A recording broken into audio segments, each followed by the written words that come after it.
apa nih Pak Ustadz? Makan Padang. Waduh, mantep banget. Makasih nih Pak Ustadz udah diajakin kita makan-makan nih. Nggak kebalik nih, saya yang diajak makan-makan nih. Aduh, mantep banget. Makan apa aja tadi Pak Ustadz? Tadi makan nasi merah. Nasi merah. Terus sama ayam aja, sama sayur udah. Wah, makanan sehat ya Pak Ustadz? Alhamdulillah sehat. Alhamdulillah. Yang ngasih makan Ustadz, Mami Gusna. Iya, tapi Mami Gusnanya Mami Gusnanya nggak ada. Mami Gusnanya syuting. syuting gitu Iya, ya. Kamis dia di sana begini-begini. Oh, diwakili Pak Hasan berarti, kepala kakapnya. Haji Hasan itu kepala kakak. Apalagi tadi banyak. Wah, mantap. Makasih ya Pak Ustadz. Kami, Ya. Mas Oka, Hah? daging tendang. Daging tendang. Daging rendang. Rendang. Zazaki makan apa aja nih? Alhamdulillah ayam. Ayam ya? Nggak sama kandang-kandang ya Pak?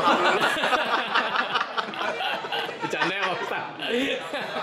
Lemek. Jadi rendang. Terus apa lagi ya Ustadz? Sama ayam. Wah, sama ayam. Sama yang ngasih makan. Kalau ini ayamnya ayam aman. Oh gimana? Jangan ayam puan aja. Itu beda.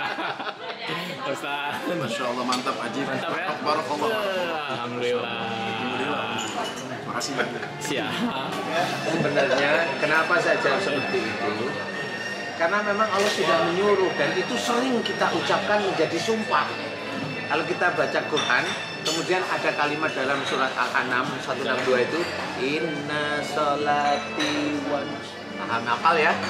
Sesungguhnya sholatku, ibadahku, hidup dan matiku. Berarti ini kalimat tauhid nih. Dari orang akhir balik sampai meninggal itu di satu titik ini. Lillahi ta'ala harusnya ya. Harusnya. Itu kan kalau kita baca Quran berarti itu sumpah kita. Sesungguhnya ya Allah, sholatku ya Allah, ibadahku ya Allah, hidupku dan matiku hanya untuk Engkau, lillahi ta'ala, Rabbul Alamin. Betul nggak? Nah, kalau saya baca Quran, saya punya niat untuk kaya, itu lillahi ta'ala.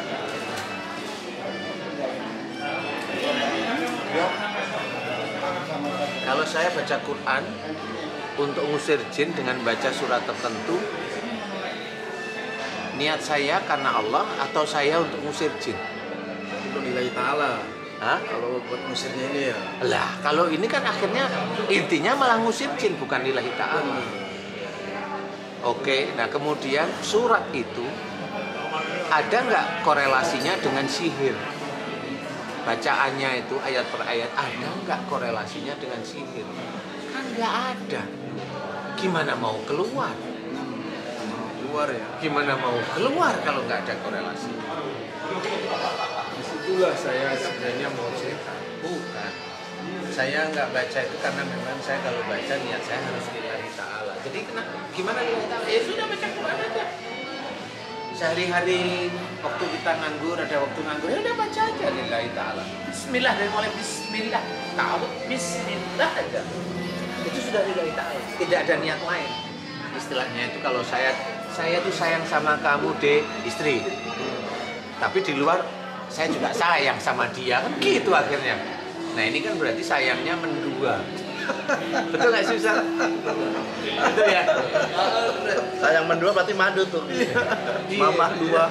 Mama dua, Mama. Nah itulah bedanya. Kenapa?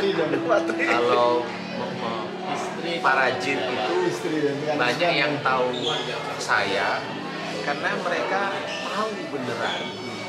Kalau mamanya jin itu ada di tubuh manusia dan manusia itu melihat tayangan saya, jin itu lihat sebenarnya. Nah pada waktu lihat itu dia tahu ini mengeluarkan benar. Jadi bukan ngomongnya ini sudah keluar, bukan. Jadi saya nggak perlu ngomong itu, saya keluarkan, saya doakan aja kepada Allah Ta'ala yang maha mempunyai makhluk, termasuk jin ini makhluk. Termasuk ilmu-ilmu dukun santet ini ilmunya Allah Ta'ala. Saya mohonkan aja pada Allah Ta'ala. Saya nggak bisa merangi dukun. Loh, kenapa nggak bisa? Nah, saya nggak punya ilmunya. Yang ada justru mendoakan dukunnya ya. Yang ada didoain aja. Biar apa? Biar selamat aja. Loh kok biar selamat sama dukun? Lah Allah sudah berfirman, wa idza khatabahumul jahiluna qalu salama. Jika engkau disapa oleh orang jahil, katakan dengan penuh keselamatan. Orang jahil menyapa itu pasti dengan makian, fitnah, termasuk sihir. Itu orang jahil menyapa. Tetap Allah menyuruh. Alus salama. Katakan dengan penuh keselamatan. Ya sudah, ikutin aja kata-kata Allah. Nah, itu petunjuk namanya. Bukan dikebiah, dibacain ini. Enggak, petunjuk Allah itu banyak dalam Quran. Wong kita itu sih jelas tiap hari baca hudalil muttaqin, hudalin nas. Itu kan sering Quran itu seperti itu. Lah kok kita itu malah nggak paham. Lah itu kan petunjuk. Petunjuk itu dipahami, dipikirkan, jalanin. Kan gitu. Makanya itu yang membedakan. Kalau teman-teman yang lain bisa nggak keluar? Itu loh yang kena santet 2, 3, 4, 5 tahun, 10 tahun bisa nggak keluar? Pertanyaan saya gitu. Kalau nggak bisa, pakai logika. Kenapa nggak bisa? Apakah bacaan saya salah? Baca satu-satu. Mana yang untuk sihir? Kan gitu. Kita mau pakai mobil sama pakai sepeda motor. Kita mau pakai mobil baru, tapi gaya jalaninya gaya sepeda motor. Kira-kira ketemu nggak? Petunjuknya, buku petunjuknya itu sepeda motor. Jalan nggak kira-kira? Kan nggak jalan, karena beda jalur. Makanya diteliti. Apakah bacaan saya itu sudah salah apa benar? Qurannya nggak salah.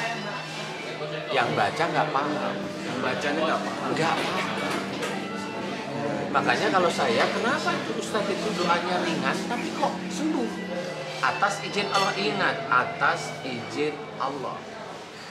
Karena saya doanya tetap di intinya aja. Intinya apa? Dia kena sihir, jadi bacain aja. Sihir itu biasanya ada apa? Ada mantra sihirnya, ada benda-benda dipergunakan untuk sihir, ada juga dukonya. Tinggal didoain aja mereka.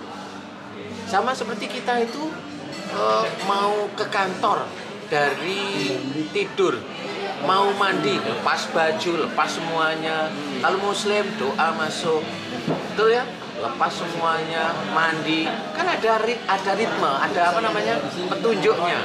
Sampai mau ke kantor bajunya beda, kan seperti itu. Doa saya itu seperti nggak ada yang aneh. Kalau ini Ustaz, orang melihat sosok figur Ustaz tadi itu selalu ketika mau nama amruhu idza arada syai'an ayyaqula kun fayakun. Kalau prinsip ilmunya Ustaz, sebenarnya itu enggak. Saya hanya memohon aja, sama seperti mamanya, ya Allah kabulkan doaku, kan sama. Ya Allah aku mohon kabulkan doaku, sebenarnya sama. Iya. Kalau Allah tidak mengizinkan tidak terjadi, ya tidak terjadi. Jangan berpikir bahwa itu pasti terjadi. Enggak, saya tidak pernah berpikir. Enggak pernah berpikir itu berhasil apa enggak. Enggak. Jadi saya itu tidak pernah terbebani dengan ini sudah sakit 30 tahun, itu enggak pernah terbebani. Mau sakit 30 tahun, pusing nggak pernah sembuh 30 tahun. Itu saya amati pusingnya di mana sini kepala semua Ustaz. Sejak kapan? Sejak saya lulus SMA. Pada waktu dia bilang sejak lulus SMA dan tidak berhenti sama sekali, berarti sejak lulus SMA dia ada masalah dengan orang tua. Itu kunci kalau saya. Karena apa? Padahal saat dia lulus SMA umurnya belum 45, berarti kalau pusing dari dosa orang tua. Maksudnya dia melakukan dosa kepada orang tuanya. Saya tanya, ada pikiran di sini berarti mikir, berarti ada persoalan dengan orang tua yang dia berpikir. Kalau itu pusing berarti dia berpikir suudzon. Saya tanya, emang kamu ada masalah apa dengan orang tua sehingga kamu berpikir suudzon dan jengkel dengan orang tua, benar apa enggak? Dia langsung ingat dulu. Iya Ustadz, dulu saya disuruh nikah dan saya nggak mau loh, kan ketemu? Ketemu jawabannya. Udah mulai sekarang kamu mohon ampun kepada Allah dan minta maaf kepada orang tua. Mau? Mau, itu ada kamera. Minta maaf, sekarang masih pusing masih Ustadz, minta maaf. Pak, Bu, jika selama ini dulu saya suudzon gini, saya minta maaf, Selesai minta maaf, saya tanya pusingnya kemana? Hilang, lah. 30 tahun lebih ya? Lah gimana? Minta redo, minta maaf. Lah ya mohon ampun, minta maaf aja. Itu kan sebenarnya cara-cara Islami. cara-cara Islami yang Rasul itu sudah menunjukkan, Allah itu sudah memberikan petunjuk juga. Lah kenapa nggak dipakai? Persoalannya itu orang-orang itu berpikir, kok Ustadz tahu? Oh itu rahasia saya, kan gitu ya. Sebenarnya mau bisa berpikir kok sejak SMA sampai sekarang. Berarti dia persoalannya di SMA itu. Paham ya?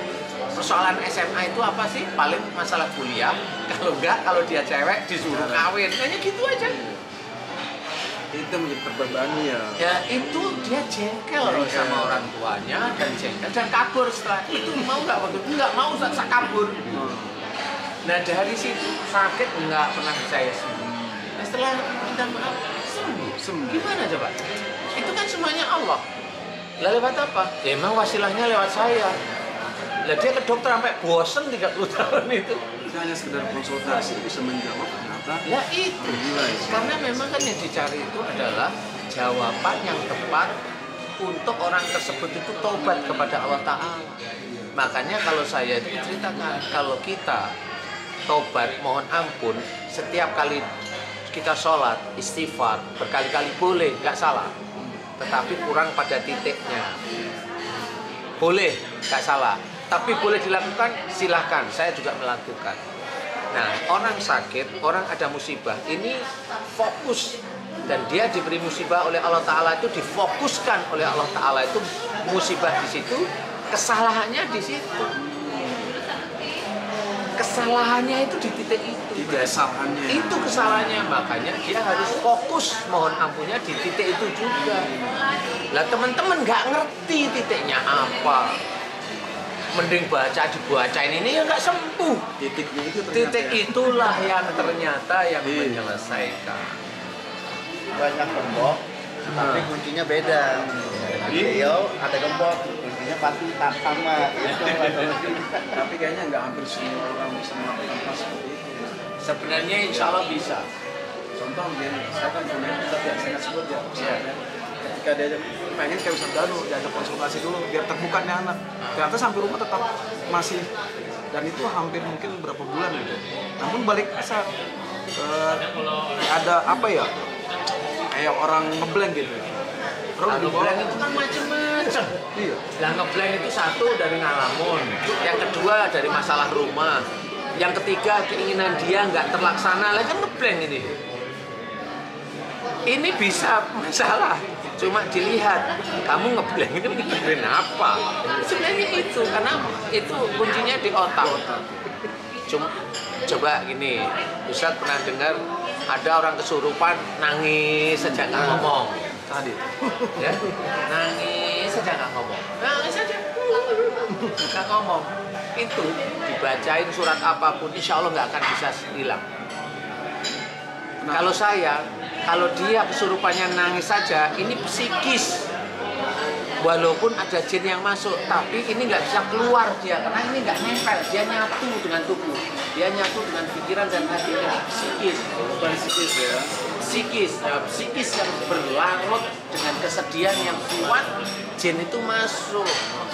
Nah, jin itu masuk mengunci pada otak sama hati. Nah, jin ini masuk seperti dia menyatukan jin itu dengan tubuhnya, sehingga suatu ketika dia hanya nangis. Kalau dibacain nangis, tapi bacain berkali-kali nggak bisa, emang nggak bisa. Nah, psikisnya yang harus diberi semangat. Ditanyain, kamu sebelum kamu kesurupan nangis ini waktu sadar ya, tanyain, kamu pernah nggak ada masalah yang menjadikan kamu sedih yang kuat sekali? Dia kan nginget, oh ya ada. Masalah apa? Makanya saya dengan suami saya. Kenapa? Dia cerita. Nah pada waktu dia cerita, jin yang di sini sama di sini yang nangis itu mulai goyang, karena dia di titik itu. Titiknya itu. Di titik itu dia sudah. Psikisnya tadi ya. Psikisnya tadi. Nah kemudian setelah dia cerita, kemudian kita tambahin, kita nambahin. Udah jangan terlalu sedih, Allah kan bersama kita. Ya kan? Kita udah sangat sering itu mendengar kata-kata itu. La tahzan, Innallaha ma'ana. innallaha ma'ana. Kan jelas itu, jangan sedih. Ya Allah beserta kita. Nah Allah beserta kita. La tahzan, innallaha ma'ana itu harus diartikan dan dimaknai. ini maksudnya apa? Jangan hanya cerita aja. Nah, yang sedih, yang berlebihan sehingga dia merasa Allah tidak sama dia, masuklah itu jin. Nah, ini latazan innallaha ma'ana ini harus menjadi satu. Karena kesedihan yang berlebih juga tidak boleh. Mungkin kita kofon alim wala tahzanun ya. Iya. Gitu ya. Nah, Jadi itu. ketakutan ya yang luar biasa. Lah itu itu psikis. Karena apa? Memang tidak boleh semua yang terjadi sebenarnya atas izin Allah. Berarti yang terjadi pada kamu atas izin kamu itu sedihnya apain wong itu atas izin Allah kok sedih kan benar? Lo itu yang tidak pernah terbaca oleh saudara-saudara kita yang sering ceramah nggak ngerti. Paham? Lah itu tinggal diomongin, dia ngerti, dia paham. Oh nggak boleh ya. Nah dia pada waktu nggak boleh ini goyang sudah jinnya. Jin itu goyang. Sudah sekarang mohon ampun mulai hari ini tidak boleh sedih berlebihan. Udah selesai. Mau tahap 2 nih. Kenapa? Mau tahap 2.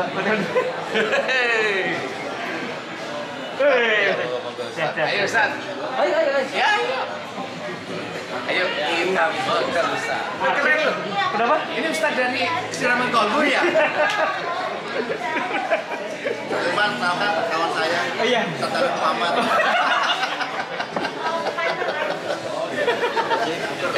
Ini peci jimatnya. Ya? Haji Jimat. Ini yang punya Haji Markum itu. Yang jatuh gitu ya. Ustaz sebenarnya itu Geser. kalau menurut saya itu yang hanya membedakan itu memang betul kata Allah, betul kata Nabi. Seorang itu yang membedakan itu hanya ketakwaannya pada Allahnya itu kunci nomor satu itu. Kenapa saya itu kalau ceramah saya bikin bodoh?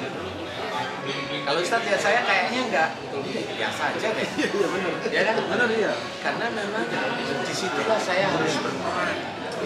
Saya dengan keilmuan yang dititipkan oleh Allah itu jangan sampai orang itu melihat saya itu kunci nomor satu. Teh tawar siapa? Oh, saya. Ya. Dekat ketinggalan. Ada handphone di jaket. Viral luar biasa. Kenapa? Itu pojok-pojok nggak apa-apa, nggak apa-apa. Oh, Masya Allah. Ustaz, mau Ustaz? Oh iya. Ustaz udah ini udah. Baru aja selesai ada. Tadi itu. Bisa banget beliau. Padahal handphone ada di sini. Biar gampang. Memang gitu lah. Ada Rasulullah begitu katanya. Ustaz tanya Bi. Ustadz udah foto terus kirim ke rumah belum Oh, buat iya. laporan? Pokoknya LPG aman. Maksudnya LPG itu laporan pura-pura jujur ya. Jadi memang siraman kolbu itu saya pernah ngomong sama Pak Haji. Saya senyum-senyum. Pak Haji, besok kalau saya di siraman kolbu di MNC, saya akan keluarkan semua yang saya punyai yang dititipin oleh Allah Ta'ala. Saya ngomong sama beliau tentang masalah akhlak dan kesehatan, tentang masalah sihir, saya bilang sihir, tentang masalah tauhid akan saya gabung di sana. Karena orang itu belum paham bahwa orang itu menyelesaikan sihir itu dengan amalan, dengan bacaan. Enggak. Semua itu diselesaikan dengan satu, iman dan ketauhidan kepada Allah Ta'ala. Karena apa? Semakin nanti iman kita itu cakep di hadapan Allah Ta'ala, tidak rusak, insya Allah apa aja Ustadz, selama ini kan ibaratnya kalau belajar itu kan oh caranya ini, oh caranya ini, nggak ada yang aneh-aneh, nggak pakai air, nggak pakai ditiup-tiup, nggak dipegang-pegang, kan gitu. Kenapa nggak dipegang?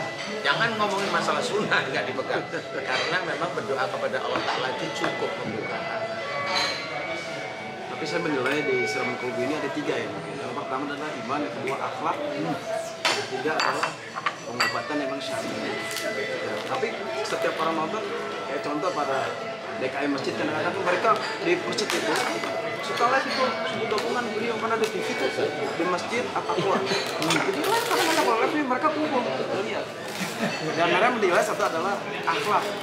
Ya karena maaf ya Artinya ketika Pak Ustadz menyampaikan sesuatu pasti berkenan dengan akhlak. Ada dia mulai bukan sikis, ternyata salahnya sama orang tua. Iya benar. Ternyata itu yang akhlak. Iya, Bahasa hati gitu. iya benar akhlak. Dan selama ini kalau Ustadz amati, maaf, teman-teman dakwah berarti bukan dari saya. Banyak yang mengajarkan akhlak atau jarang sekali. Iya. Betul nggak sih? Betul. Saya menilai itu ada tangan akhlak. Iya memang. Nah sebenarnya yang mau saya ceritakan di acara Siraman Kolbu itu Ustaz, itu adalah akhlak. Kalau kita benar-benar itu benar, Allah itu akan menunjukkan bonusnya.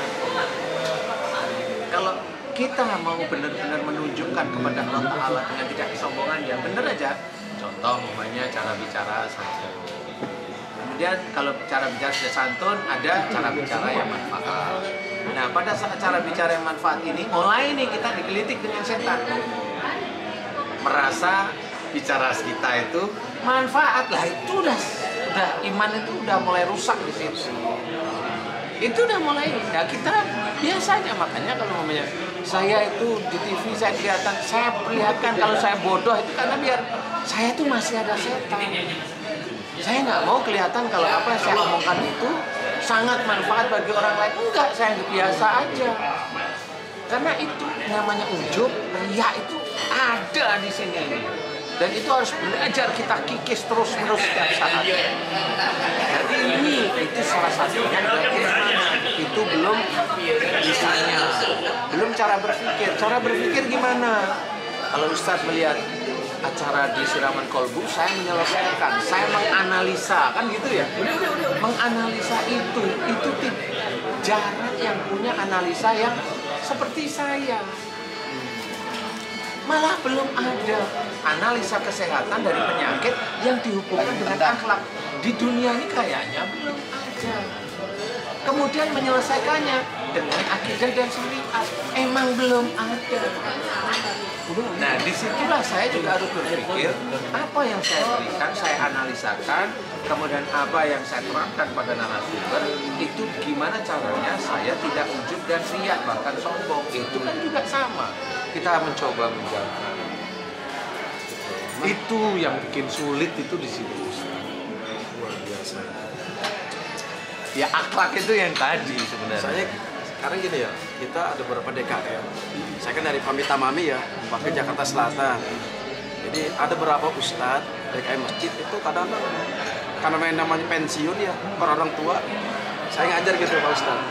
Nah mereka ada yang waktu live itu mereka nonton, misalnya ada 8 orang, 10 orang habis sholat subuh, iya mereka nonton karena masing-masing berpenyakit. Karena mereka melihat tayang ini adalah sangat sangat pas.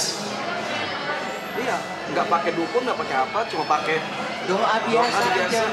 Apalagi nih jadi itu tuh kalau udah begini, saya kan begini ngelihat ini jinnya apa ya. Kalau udah begini jadi kan.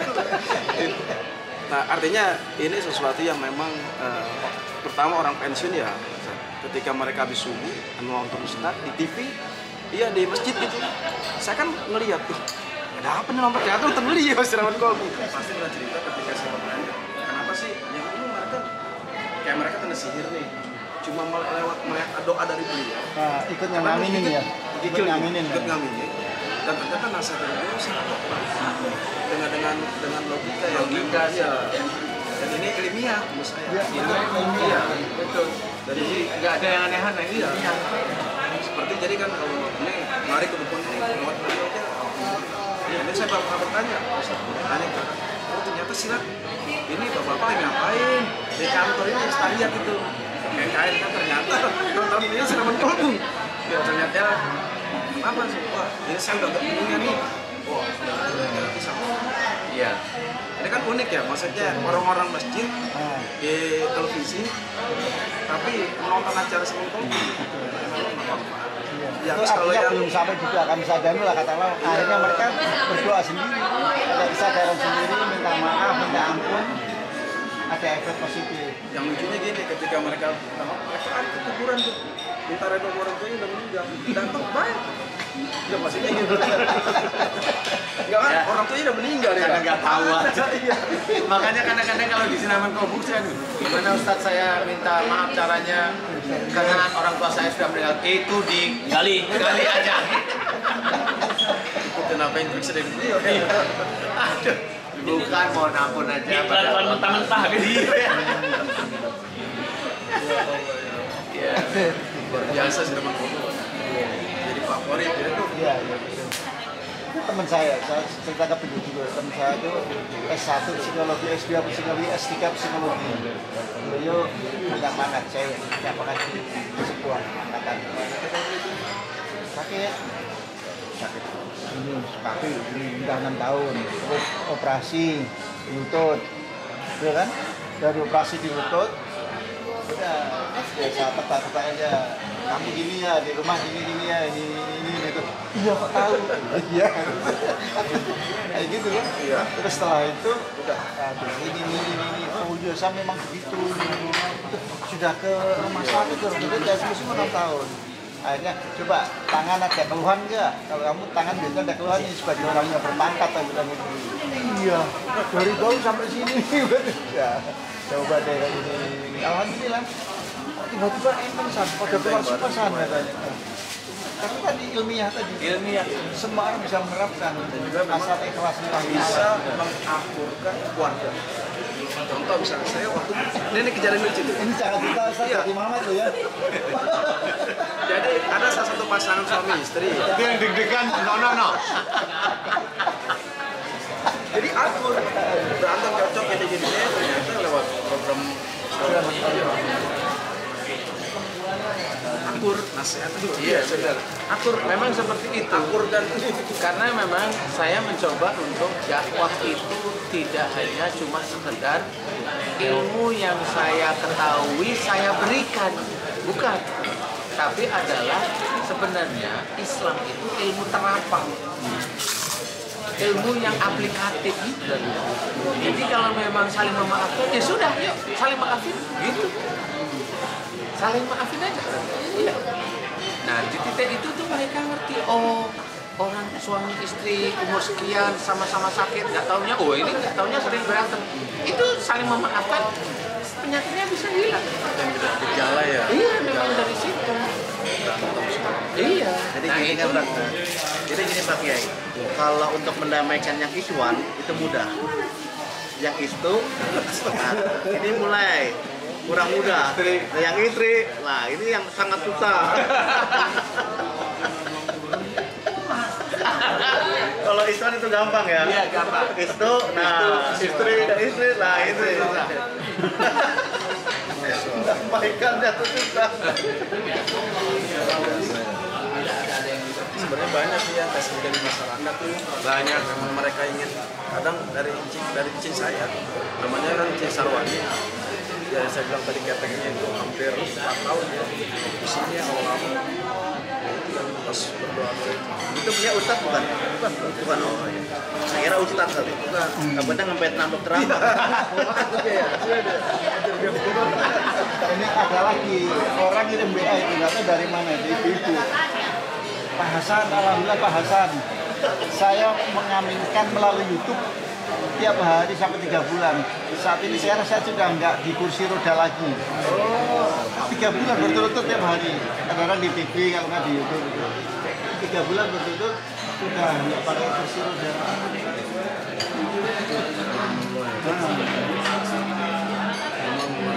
Alhamdulillah. Makanya kalau ada orang bilang sesat, sesatnya gimana? Ini nggak sakitnya di mana? Itu tanda tanya juga. kan ada tayangan di satu media ya ada yang memang pagi meskipun bentrokan akhirnya bentrokan pada pagi hari tapi ketika mereka anak orang banyak sakit pasti yang ditonton kan di emisi TV kan aku program ini aja karena lagi keadaan kondisi sakit nggak mungkin awal terbang pasti dia mencari sesuatu yang memang yang berkenaan dengan musibah ya kalau ibu saya itu yang punya di rumah yang memang Kalau itu nggak ada keluhan sakit apa? waktu itu pernah apa namanya asam urat ya sekarang udah agak meninggal yang lucu itu Ci Sirwani itu kenyataan betul. Bisa kasih testimoni itu. Iya, senang kalau ketemu beliau. Wah, makasih banget. Iya. Kita tetap studio langsung. Ya diajak sama Sedaki Luar biasa itu. Jadi bisa nyari duit lagi. Alhamdulillah.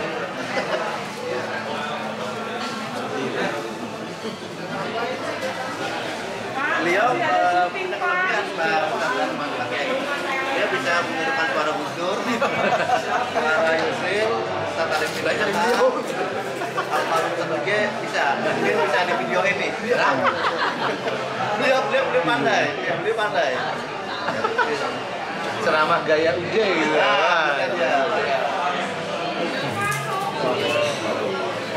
Dan salah satu kelebihan beliau, kalau yang lain dia suara dia udah ikutin.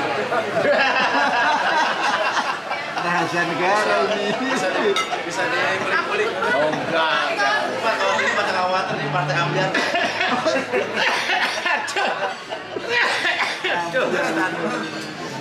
Aduh. Mau syuting lagi. Oh siap. Bapak mau kasih banyak ya. Ini yang mau terima kasih ya. Ya. Oke. Makasih ya dari sini. Makasih Pak Ustaz. Yuk. Masya Allah. Ada ya? Oh iya. Nanti mau kemana ya? Siap, Pak Ustaz. Ini siapa? Dari kami Nanti ya, dorong. Terus ya? Iya, Pak. Terima kasih ya. Dari jam 10 Ustaz. Tadi Waalaikumsalam. kelas paling. Apa yang saya ajarkan tuh realita. Realita, nggak ada yang aneh. Beliau dampingin saya aja, silahkan dilihat. Kalau masalah mau tanya, ayo saya insya Allah mudah-mudahan bisa jawab karena saya masih manusia. Beliau nih banyak tanya nih. Beliau nih pakar. Iya. Kenapa? Oh udah ketemu berdua nih. Yang dibicarain apa coba? Apa coba? Ayat suci dipakai mulu. Aduh, pening. Serius. Lihat aja. Iya, iya Ustaz ya. Karena sama-sama haus. Boleh sekarang digantungkan Pak Akhwat. Iya. Pengen. Sudah itu masih gitu. Iya benar Ustaz. Kita Isman mau ikut-ikut ya. Sama Istu aja yang bicara. Digantungkan susah. Jangan lama-lama. Kalau dia kan nadanya lembut ya kalau Iya. Iya. Kalau saya tegas. Des. Des. saya ngeri kalau udah Ustaz Dadu begini. Itu udah berarti udah tembus. Sudah Zaki juga takut. Kalau udah itu langsung wah. Tapi satu kan bisa ya, saya pernah ketiban bangku loh. Iya, terbalik. Balik beneran. Kaget ya? Lagi Tapi sekarang nggak ada. Sama Bayu Oktara nggak keluar tuh. Dia disamperin, disamperin sama yang kesurupan, kaget. Mau Tadinya kita mau bercanda bohongan ya, beneran. Tapi saya nyampe bangkunya balik. Ini nyalain. Saya awal-awal syuting getar terus. Sampai 4 kali syuting lah baru bisa. Siapa itu ya? Ustaz, ibunya penghafal Muhammad. Assalamualaikum. Ganda Muhammad.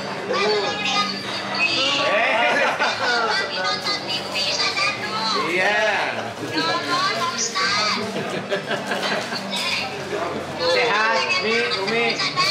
Iya. Alhamdulillah. Iya. Iya, ini ditemenin sama anak nih. Iya. Nanti ngaminin, banyak ngaminin. Ibu mudah-mudahan kalau banyak ibu paham, mudah-mudahan diberi kesempatan sama Allah. Amin ya. Amin. Amin